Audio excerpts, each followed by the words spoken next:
Savez-vous qu'est-ce que c'est le cycle de l'eau?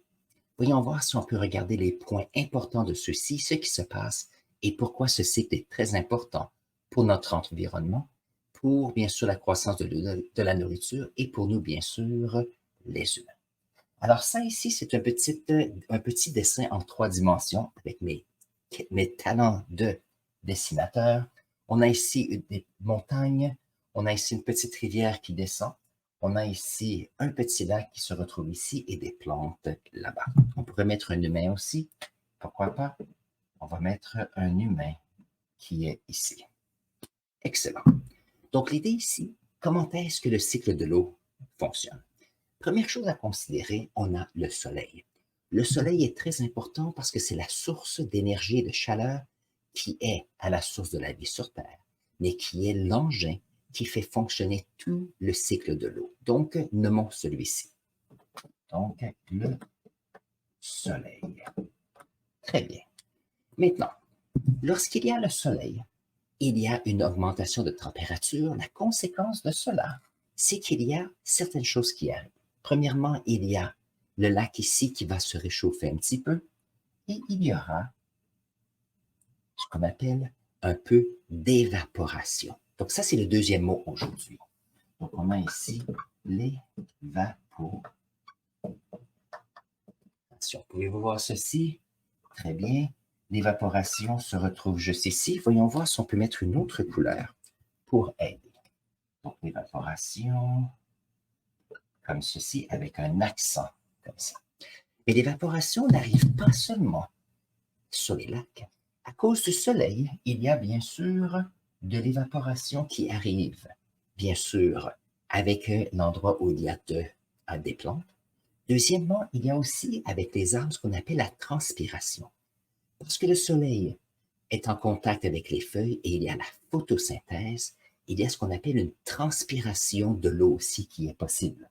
Donc, il y a de l'eau qui sort des arbres aussi. C'est pour ça, par exemple, que si vous allez dans un territoire où il y a une jungle, il y a beaucoup d'humidité dans l'air. Il y a beaucoup d'humidité qui sort des arbres ici. Autre chose qui est possible aussi, on peut avoir ici de la glace qui, qui existe sur les montagnes et ceux-ci peuvent aussi fondre et mettre de l'eau dans l'atmosphère. Donc, l'évaporation est la première étape du cycle de l'eau. Deuxièmement, plus cette eau monte en hauteur, en altitude, il y a ce qu'on appelle de la condensation qui arrive, parce que lorsque la température descend, la quantité d'eau dans l'air ne peut plus être contenue, donc ces petites molécules d'eau vont se regrouper ensemble, former des mini-gouttelettes d'eau, éventuellement vont former des gouttes d'eau. Et on aura nos nuages ici. Donc, nous allons mettre nos nuages ici. Dans nos nuages, il y a eu la condensation. Donc,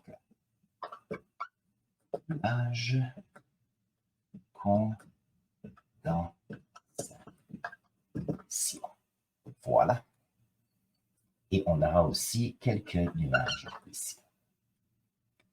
Très bien. Maintenant, ce qui est intéressant, c'est que cette condensation-ci fait qu'on a de l'eau qui est dans l'atmosphère. Celle-ci se condense, forme les nuages, mais ceux-ci peuvent rester sur place un certain temps, mais il y a aussi le vent qui existe. Donc, comme ceci, il y a le vent. Et le vent transporte les nuages, bien sûr. Donc, lorsque les gouttelettes se retrouvent dans les nuages et qu'il y a une grande quantité d'eau, on se retrouve avec des nuages qui sont plutôt gris, qui ont l'air très épais. Et ce sont des nuages remplis d'eau. S'il y a des nuages qui ont tendance à être beaucoup plus blancs dans le ciel, beaucoup plus en hauteur, en altitude, on a à ce moment-là des petits cristaux de glace dans notre nuage. C'est pour ça que ceux-ci sont blancs. C'est un peu comme lorsqu'on regarde un glaçon ou qu'on regarde de la neige. Celles-ci ont une particularité qui... Alors, la neige est blanche, justement à cause de la lumière qui réfracte à l'intérieur de la neige avant d'arriver à nos yeux. Les petits cristaux ici fonctionnent de la même chose. Donc, on a eu évaporation, condensation. La prochaine étape, c'est ce qu'on appelle la précipitation. Donc, où est-ce que je vais mettre ce mot? On va le mettre ici. C'est un long mot. On va prendre plus de place, comme ceci. Je vais le mettre un peu plus haut ici. On a la précipitation. Est-ce qu'on peut le voir là? Excellent.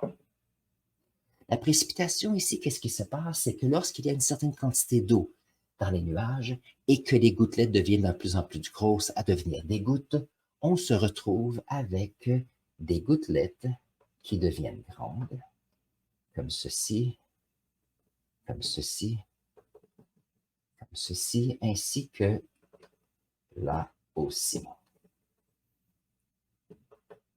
Donc, la précipitation ici, qu'est-ce qui se passe? C'est qu'on a de l'eau qui était dans les nuages ici et qui vont, à cause de la gravité, tomber où le nuage est. Donc, la pluie peut tomber sur les terres ici pour donner de la pluie. Dans la forêt ici, les plaines.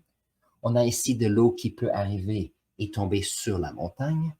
Et il peut y avoir aussi, quelquefois, si on est en altitude, alors je sais que ce sont des étoiles, peut-être que je vais faire des petits flocons comme cela. On a de l'eau qui est solide, qui va tomber sous forme de neige et qui va continuer de faire grandir nos glaciers ici. C'est important, il y a des personnes qui adorent la neige en montagne pour faire du ski, bien sûr. Donc ça, c'est notre troisième mot. Le quatrième mot, ça s'appelle le ruissellement. Donc, voyons voir. Ruissellement. Comme ceci. Le ruissellement, qu'est-ce que c'est? Il y a le petit indice ici, un ruisseau. C'est que lorsqu'on se retrouve avec des gouttes d'eau qui en a une certaine quantité, ceci va commencer à faire des petits ruisseaux ainsi que des petites rivières. D'autres qui vont tomber ici et qui vont se retrouver, par exemple, dans un lac. Le ruissellement, c'est ce déplacement d'eau qui change. Et ça, c'est important parce que ceci permet de faire descendre des nutriments de la montagne ici, permet l'érosion, permet que les sols deviennent de mieux en mieux, de plus en plus riches, bien sûr, avec ces argiles qui arrivent. Donc, le ruissellement est important. Le ruissellement peut se faire en surface, bien sûr, lorsque l'eau est à la surface du sol, mais ça peut se faire aussi sous terre. Ici, si on a une grande quantité d'eau et que l'eau finit par percoler à travers le sable, à travers la terre et le sol pour se retrouver sous la terre. Donc, c'est le quatrième mot qui est utile ici. Donc, lorsqu'on parle du cycle de l'eau, il faut se rappeler de 4 grands mots. Alors, quels sont les grands mots? On les révise. Il y a bien sûr l'évaporation, la condensation, on finit par avoir la précipitation et on finit avec le ruissellement ici.